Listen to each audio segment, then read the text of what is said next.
प्रधानमंत्री नरेंद्र मोदी अमेरिकी पड़ाव में भारतीय समयानुसार रात करीब 1 बजे कैलिफोर्निया पहुंचे। जैसे ही प्रधानमंत्री नरेंद्र मोदी का विमान रनवे पर दिखा, एयरपोर्ट पर मोदी मोदी के नारे लगने शुरू हो गए। मोदी के नाम के पोस्टर लिए लोग घंटों से प्रधानमंत्री का इंतजार कर रहे थे। एयरपोर्ट पर जमा भारतीयों के हाथों में तिरंगा था, जबकि उनकी जुबान पर प्रधानमंत्री का नाम। पीएम की एक झलक पाने के लिए युवाओं के साथ साथ महिलाएं और बच्चे भी मौजूद थे।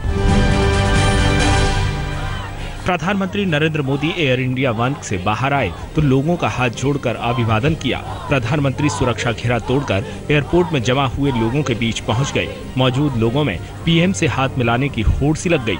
अमेरिका की धरती पर हर हर मोदी के नारे भी लगे। प्रधानमंत्री ने भी किसी को निराश नहीं किया। लोगों की भीड़ के बीच हर किसी से मिले। प्रधानमंत्री नरेंद्र मोदी ने भारतीय समुदाय के लोगों से मुलाकात की। गुजरात के लोगों के साथ साथ पीएम मोदी ने पंजाब के लोगों से भी मुलाकात की। प्रधानमंत्री का लोगों ने जबरदस्त स्वागत किया। सिलिकॉन वैली में प्रधानमंत्री नरेंद्र मोदी सबसे पहले टेस्ला कैंपस पहुंचे। टेस्ला अमेरिका की इलेक्ट्रिक कार बनाने वाली कंपनी है। प्रधानमंत्री ने कंपनी की सबसे दमदार कार, जिसे मॉडल एस कहा जाता है, उसे देखा। पीएम ने चमचमाती कार के साथ फोटो भी खिंचवाए, साथ ही कार बनाने वाले शख्स से मुलाकात भी की। गूगल, फेसबुक, माइक्रोसॉफ्ट जैसी दिग्गज कंपनियों के प्रमुख पीएम मोदी के स्वागत में रेड कारपेट बिछाए हुए हैं। सबसे पहले प्रधानमंत्री सिलिकॉन वैली में फेसबुक के मुख्यालय जाएंगे। प्रधानमंत्री फेसबुक के दफ्तर में काम करने के तरीके और तकनीकी को समझेंगे। इसके साथ ही फेसबुक के सीईओ मार्क जकरबर्ग के साथ टाउन हॉल संवाद में हिस्सा लेंगे, जहां वो वैश्विक और अर्थव्यवस्था के साथ ही समाज से जुड़े विषयों पर चर्चा करेंगे। प्रधानमंत्री नरेंद्र मोदी दुनिया की सबसे तेज सर्च इंजन गूगल के दफ्तर भी जाएंगे। गूगल का हेडक्वार्टर भी कैलिफोर्निया में ही स्थित है। प्रधानमंत्री गूगल के वर्क कल्चर को समझेंगे, कर्मचारियों से मुलाकात करेंगे, गूगल के बनाई कार को भी देखेंगे। गूगल ने मोदी के सम्मान में एक हैकाथन भी आयोजित किया है, जिसके 2 विजेताओं के ऐप प्रधानमंत्री मोदी को दिखाए जाएंगे। प्रधानमंत्री नरेंद्र मोदी गूगल के सीईओ सुंदर पिचाई से भी मुलाकात करेंगे। कंपनी के सीईओ सुंदर पिचाई खुद भारतीय हैं और आईआईटी खड़गपुर से इंजीनियरिंग की पढ़ाई की है। सिलिकॉन वैली में जब प्रधानमंत्री मोदी पहुंचेंगे तो उनके स्वागत में कोई कमी नहीं रहेगी। तैयारी भी पूरी है। गूगल का स्टाफ भी उत्साहित है कि प्रधानमंत्री उनके बीच होंगे, उनसे रूबरू होंगे और कई मुद्दों पर बात करेंगे। दरअसल प्रधानमंत्री मोदी डिजिटल इंडिया और मेक इन इंडिया के एजेंडे के तहत अमेरिका की बड़ी कंपनियों से मुलाकात कर रही हैं और इसी सिलसिले में गूगल के दफ्तर भी जाएंगे। 20 लाख स्क्वायर फीट के इलाके में फैले गूगल के दफ्तर को इको फ्रेंडली तरीके से बनाया गया है। कैंपस में जगह जगह थीम पार्क बनाए गए हैं, जहां कर्मचारी तफरीह कर सकते हैं। गूगल प्लेक्स के भीतर एक सीमा के बाद कार और गाड़ियों की आवाजाही पर रोक है। कर्मचारी या तो पैदल चलते हैं या फिर इन खूबसूरत साइकिलों का इस्तेमाल करते हैं। इन साइकिलों में गूगल के खास रंग और उनकी झलक साफ देखी जा सकती है। इंटरनेट सर्च इंजन गूगल के मुख्य कार्यकारी अधिकारी सुंदर पिचाई ने भारत के साथ अपनी साझेदारी को बढ़ाने की इच्छा जताई है। वो भारत को एक महत्वपूर्ण बाजार के तौर पर देख रहे हैं। पिचाई ने कहा कि गूगल मोदी के डिजिटल कार्यक्रम में हिस्सेदारी निभाने के लिए उत्साहित है। इसके साथ ही कंपनी भारत में अपने उत्पादों को कम बैंडविड्थ पर काम करने लायक बनाने, वेबसाइट को भारतीय भाषाओं में बनाने और भारतीय स्कूलों में सस्ती क्रोम किताबें उपलब्ध कराने जैसी कुछ प्रमुख योजनाओं पर काम कर रही है। अमेरिकी राष्ट्रपति बराक ओबामा से न्यूयॉर्क में मुलाकात से पहले प्रधानमंत्री नरेंद्र मोदी अमेरिकी ऊर्जा सचिव डॉक्टर अर्नेस्ट मोनिस से मुलाकात करेंगे। पीएम रिन्यूएबल ऊर्जा राउंड टेबल में हिस्सा लेंगे। इसके बाद प्रधानमंत्री इंडिया यूएस स्टार्टअप कनेक्ट 2015 में हिस्सा लेंगे। सिलिकॉन वैली से विदा लेने से पहले ही सैन होजे में ही सैप सेंटर में करीब 18,000 लोगों को संबोधित भी करेंगे।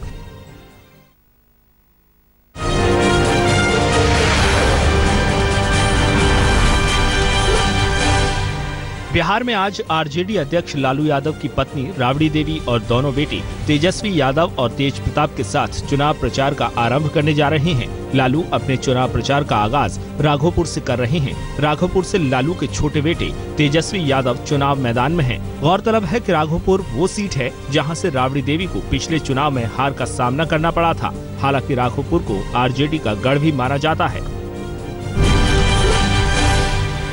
बिहार चुनाव में टिकट बंटवारे पर भारतीय जनता पार्टी की मुसीबत खत्म होने का नाम नहीं ले रही।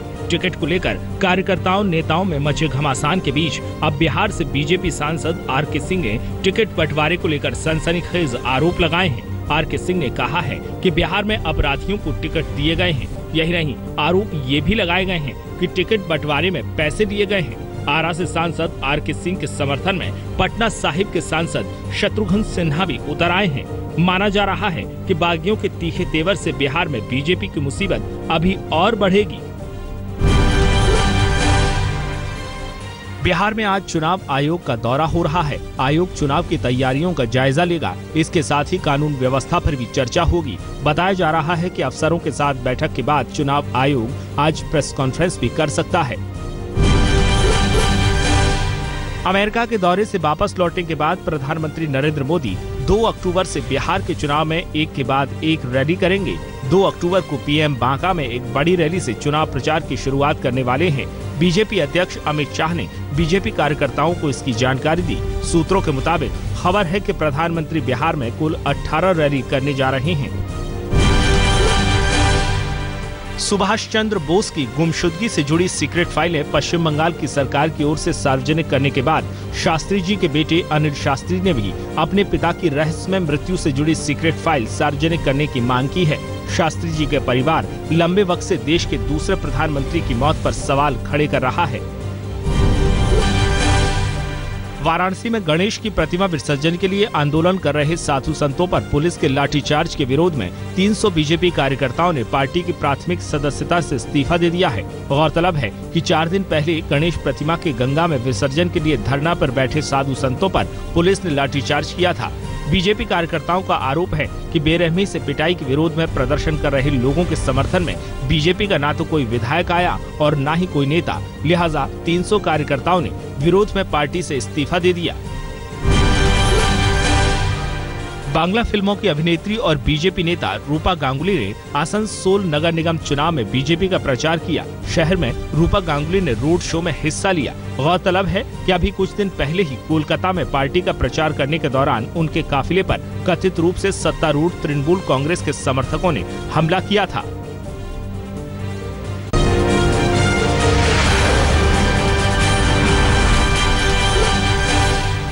आज गणपति की विदाई का दिन है। 10 दिन तक पंडाल और घरों में स्थापित होने के बाद गणपति की प्रतिमा को आज विसर्जित कर दिया जाएगा। इसी के साथ इस साल के गणेशोत्सव का समापन हो जाएगा। मुंबई में विसर्जन को लेकर पुलिस ने खास तैयारियां की हैं। विसर्जन के लिए 2 टियर सिक्योरिटी का इंतजाम किया गया है।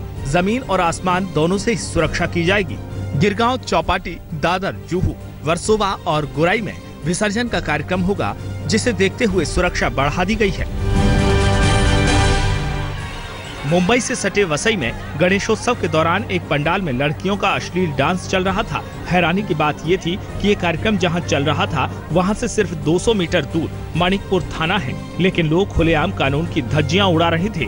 बाद में पुलिस ने मौके पर पहुंचकर कार्यक्रम को बंद कराया और मंडल के पदाधिकारी और नाचने वाली 2 लड़कियों के खिलाफ मामला दर्ज किया। पुलिस ने इस मंडल की मान्यता रद्द करने की बात भी कही है।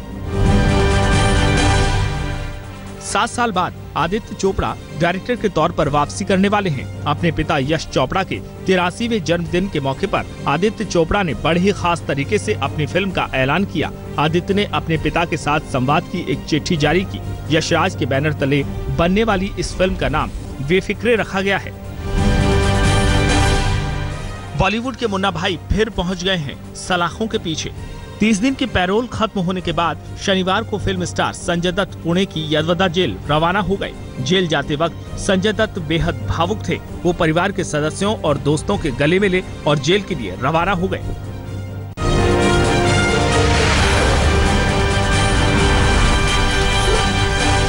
कल तक दिल्ली के उपराज्यपाल को पानी पी पी कर कोसने वाले दिल्ली के मुख्यमंत्री अरविंद केजरीवाल ने अपने सुर बदल लिए हैं। अब उपराज्यपाल नजीब जंग उन्हें अच्छे इंसान लगने लगे हैं। केजरीवाल के मुताबिक नजीब जंग केंद्र सरकार के इशारे पर काम करने के लिए मजबूर हैं। मुख्यमंत्री अरविंद केजरीवाल ने कहा है कि जंग महज पीएमओ के निर्देशों का पालन कर रहे हैं और बुरे राजनीतिक आकाओं के बीच घिरे हुए एक अच्छे व्यक्ति हैं।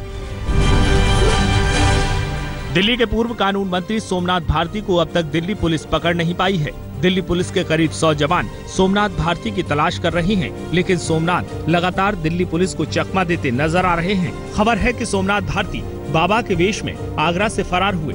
दिल्ली पुलिस हरियाणा, राजस्थान और पंजाब में सोमनाथ की तलाश कर रही है। सोमनाथ पर अपनी पत्नी के साथ शोषण करने का आरोप है। पूर्वी दिल्ली के विवेक विहार इलाके में कॉलेज के 2 छात्रों ने चेन स्नैचर को पकड़ लिया। ये दोनों युवक भाई हैं और नोएडा के कॉलेज में पढ़ते हैं। दरअसल बाइक सवार चेन स्नैचर ने एक महिला को शिकार बनाया और भागने लगे। महिला को चीखते देख इन दोनों लड़कों ने बदमाशों का बाइक से पीछा किया और फिर टक्कर मारकर इनकी बाइक को गिरा दिया। बाद में भीड़ ने दोनों बदमाशों की पिटाई की और पुलिस के हवाले कर दिया। दिल्ली पुलिस ने एक नेपाली गैंग का पर्दाफाश किया है। सीमा पार से आए इन बदमाशों ने राजधानी में कई वारदातों को अंजाम दिया है। पुलिस ने इनके पास से 25 लैपटॉप और ताला तोड़ने वाले टूल्स और कई हार्ड डिस्क बरामद किए हैं। 5 लोगों का ये गैंग कंपनियों में चौकीदारी, कुक और सफाई वाले बनकर काम करते थे। जानकारी के बाद ये आधी रात में ताला तोड़कर चोरी की वारदात को अंजाम देते थे। ये सारी वारदात दरियागंज इलाके में हुई। दिल्ली के द्वारका इलाके में एक कार में आग लग गई। अच्छी बात ये रही कि इस घटना में कोई हताहत नहीं हुआ। आग लगते ही ड्राइवर गाड़ी से बाहर आ गया। घटना सेक्टर 23 की है। यहाँ टाटा की आर्या कार के इंजन में अचानक धुआं निकलने लगा और देखते ही देखते उसमें आग लग गई। तुरंत फायर ब्रिगेड को फोन किया गया, लेकिन जब तक फायर ब्रिगेड मौके पर पहुंची, कार जलकर खाक हो चुकी थी। गणेश विसर्जन के लिए दिल्ली में भी प्रशासन ने पूरी तैयारी कर ली है। आज यमुना के घाटों पर भक्तों की भीड़ विसर्जन के लिए पहुंचेगी। दिल्ली में 3 मुख्य घाटों पर विसर्जन का कार्यक्रम होगा। वजीराबाद, कुदेसिया घाट और ITO तीनों घाटों पर भीड़ को गहरे पानी में जाने से रोकने के लिए बाड़ लगाई गई है। इसके अलावा घाटों पर लाइट का इंतजाम किया गया है। किसी भी आपदा से निपटने के लिए गोताखोरों की टीम भी लगाई गई है। दिल्ली के वसंत वैली स्कूल ने एक नया मुकाम हासिल किया है। वसंत वैली स्कूल को देश का तीसरा सबसे अच्छा कोएड स्कूल चुना गया है। एजुकेशन वर्ल्ड की ओर से किए गए इस रिसर्च में 1000 स्कूलों ने हिस्सा लिया, लेकिन इन 1000 स्कूलों में वसंत वैली स्कूल ने अपनी धाक जमाई। ये स्कूल सिर्फ पढ़ाई ही नहीं बल्कि छात्रों के पूर्ण विकास पर जोर देता है।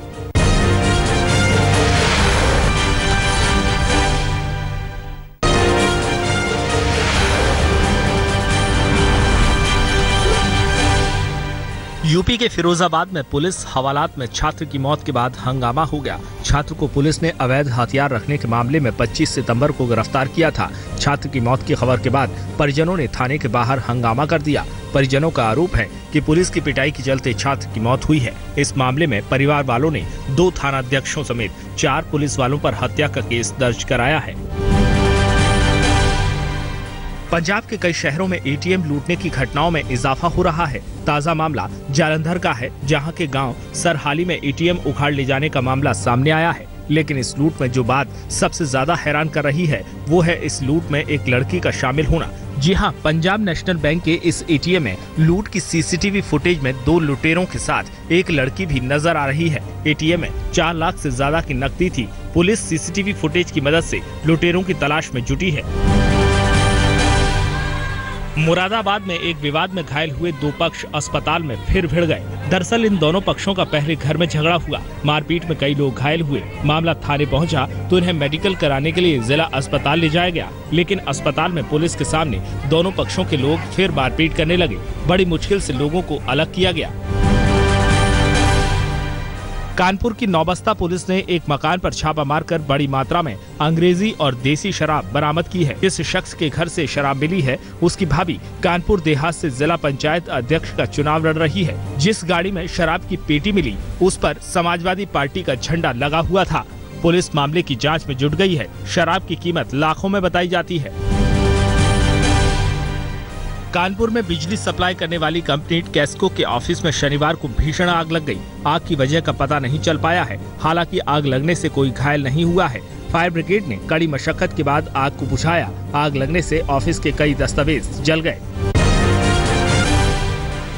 पूर्व कप्तान सौरव गांगुली को क्रिकेट एसोसिएशन ऑफ बंगाल का अध्यक्ष चुने जाने पर पूर्व क्रिकेटर वीवीएस लक्ष्मण ने खुशी जताई है। लक्ष्मण का कहना है कि देश में खेलों के लिए ये एक अच्छा संकेत है। लक्ष्मण फिलहाल बंगाल की टीम के लिए बैटिंग कंसल्टेंट के तौर पर काम कर रहे हैं। भारत आने के बाद दक्षिण अफ्रीका की टीम 28 सितंबर को पालम मैदान पर प्रैक्टिस करेगी। इसके बाद दोपहर 2:30 बजे कप्तान और कोच मीडिया से मुखातिब होंगे, जबकि इंडिया ए के खिलाफ उसका T20 वार्म अप मैच 29 सितंबर को होगा।